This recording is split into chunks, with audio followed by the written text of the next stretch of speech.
Good afternoon and welcome to the GSC Grays March monthly podcast. Today we're going to be following on from our conversation last month talking about SFI and recent developments, and then moving on to farm resilience. So to get started, I'm joined again by Sam. Sam, SFI, there's been some significant moves announced at the NFU Conference this month. Anything that we need to be wary of, timings? We got a good update at the NFU Conference in February, didn't we? It shed a lot more light on the situation as far as SFI is concerned this year. There are still things to be known, but I think, so far as what we need to be thinking about, probably similar to what we discussed last time, we've got these two application windows, June and September. From what we can see now, the June window is going to be for those smaller farms, so that's under 50 hectares, or other farms, so bigger farms, that don't have a current or don't have a live ELM agreement. And what that encompasses is SFI, countryside stewardship, and actually some of the older schemes, the HLS schemes. Yeah.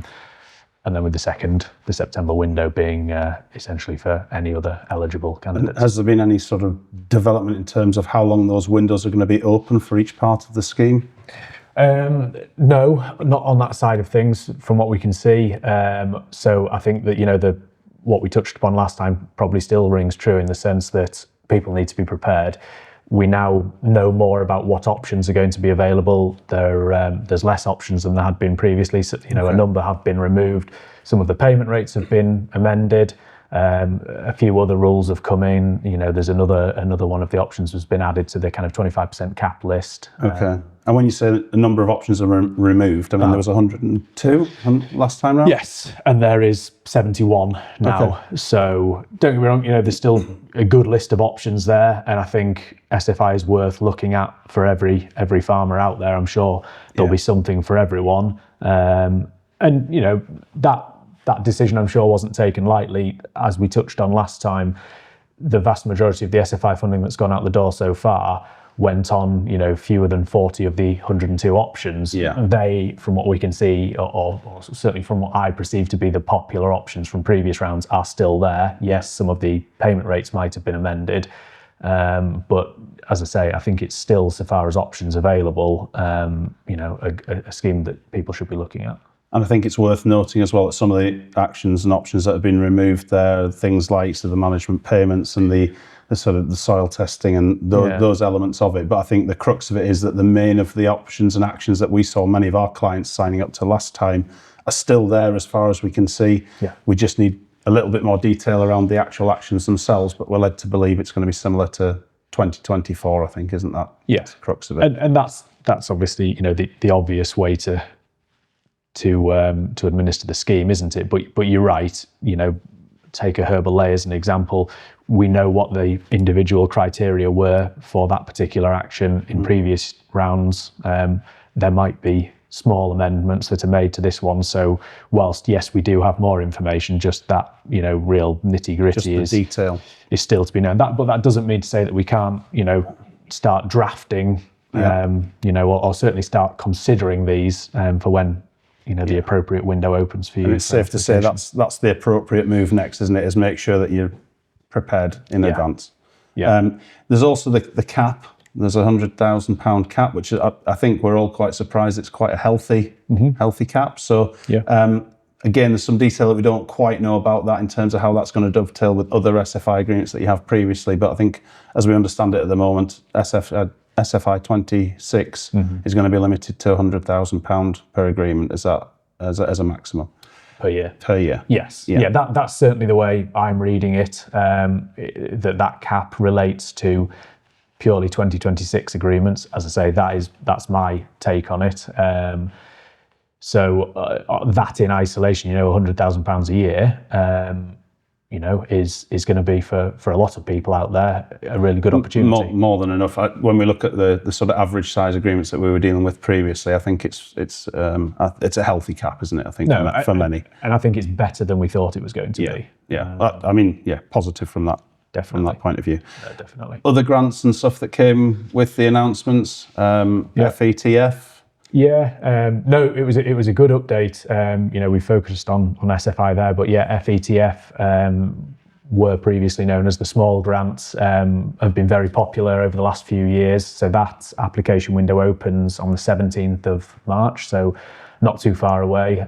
The list of eligible items is already live on the DEFRA website, so they're there. All the eligibility criteria is there.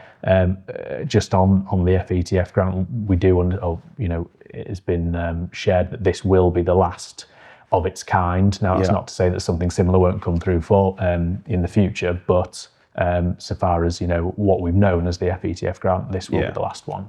Yeah. So again, timescales, people just need to start having a look at it, see if it's something that's relevant to them, and maybe get in there when they get the chance. And capital grants as well, we know that they'll be coming July time. July. Yeah. Which again, popular grants in the past.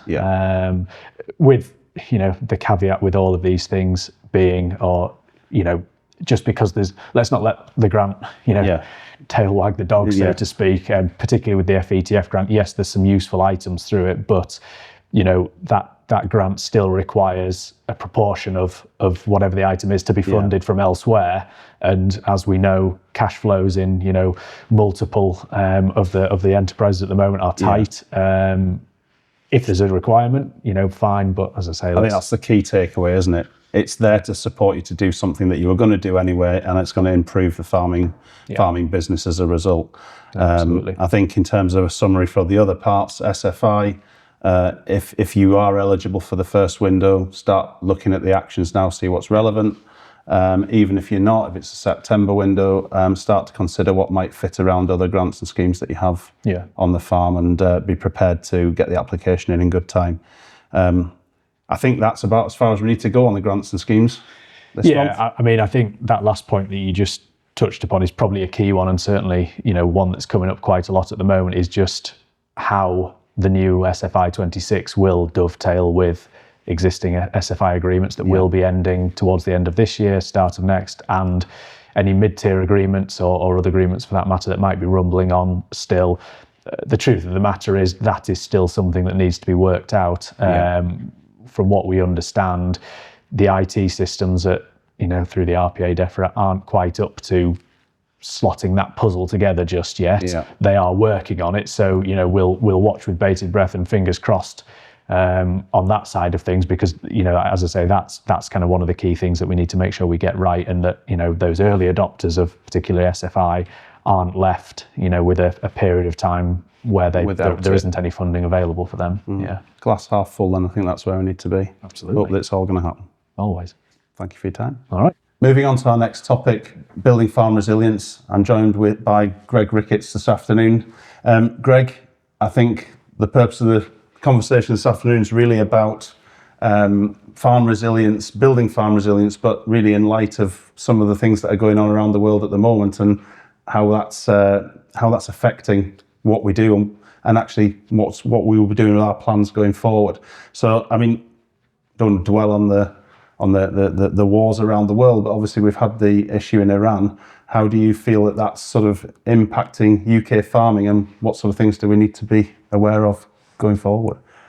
It's a fairly big question, James. Yeah, I got there in the end. Clearly recent events, they highlight absolutely, the volatility that farmers have to work with. And actually that volatility gets worse in times like this and really puts pressure on income. We've seen big spikes in fuel cost, which is resulting in both fuel price rises here, but also fertiliser is going to be impacted both in terms of price and then potentially with supply. So quite big issues coming. In terms of running a farming business is quite challenging already, just never mind the events of the last few days in terms of cereal farmers have been under pressure, dairy farmers have been under pressure in recent months, and the cost of production probably is in line with output prices at best, and some are probably losing some money. So the pressure's really on in those sectors. Other sectors perhaps not doing so badly, and some are doing quite well, poultry and the pig sector.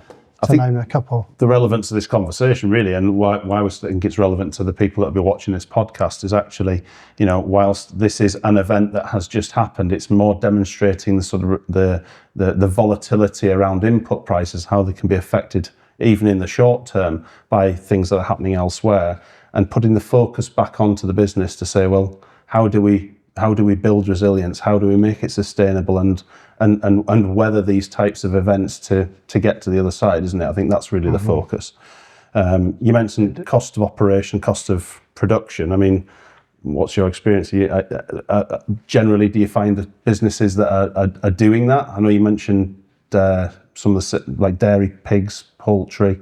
They obviously do manage that quite well, but I think there'll be elements of the sector that maybe don't do it as well. Indeed, that is very definitely the case. I mean, certain sectors probably have been very good in terms of understanding cost of production for the last 15, 20 years, and that is dairy, pigs and poultry.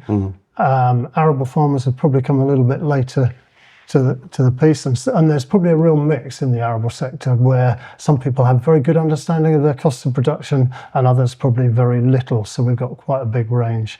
Your larger farmers, I think, are getting better and will be fairly well on the numbers, but perhaps some of the smaller producers and, you know, perhaps where there's a bit less pressure, those that borrow quite a bit of money probably, again, understand their cost of production well.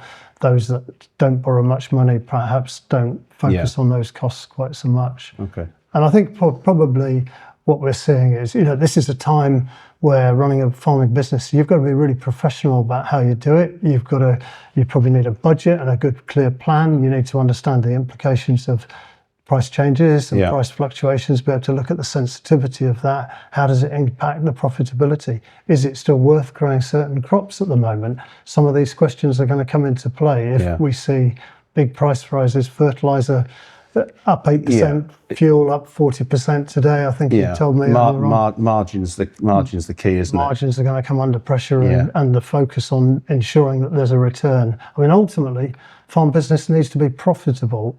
And if we're in a time where perhaps businesses are going to lose money, that's fine for a year or two. You can't do it forever. So having a profitable business with good surpluses in the better years, and things will come right again, costs will come down, the Iran conflict will settle down, cereal prices will probably rise in 2, 3, 5 years' time. So it's about survivability now, ensuring that the cost base is as low as possible. Do we know how much it costs labour and machinery-wise to produce crops and livestock? Question that a lot of farmers probably really need to understand better.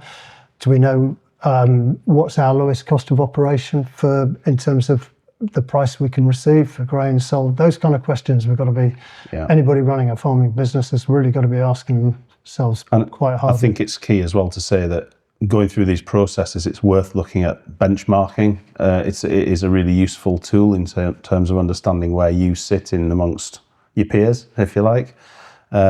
And you were talking about understanding the costs and obviously survivability through the hard times. There will be those out there that maybe this isn't going to be that isn't the end game in terms of they can't get there because of the various factors that are at play. I suppose this is an opportune time to look at business structure, what they're doing, enterprises. It's all something that we should be considering now rather than waiting till we get to the point where it can't be recovered. Very definitely. I mean, in any situation, the sooner you look at it, if there's a little bit of pressure, the better. It usually gives. And sometimes there's not anything anyone can do about the price of fuel, but they can certainly look at how they run their business, whether they keep producing crops, whether they need to introduce some new enterprises. We've seen lots of farmers develop and grow their businesses, both with farming enterprises, particularly on the livestock. Beef has been doing quite well. Pigs on perhaps a B&B type basis could be good enterprises for lots of farmers.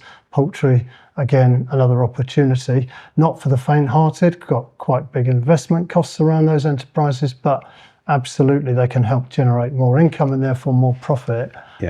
So new enterprises is key. Actually, can we afford to keep going? Those kind of questions, for some, tough as they may be, might be the questions that they've got to ask themselves. And I think really we could go on for a long time talking about the various aspects of businesses, but I think the crux of it is that, you know, we don't want to dwell on what's happening elsewhere in the world, and we're not wanting to scaremonger, but what it has done is the events of the last few days and weeks have just underpinned the need to understand exactly what your costs of production are, what your business is doing, because the volatility around the inputs is as we said, volatile.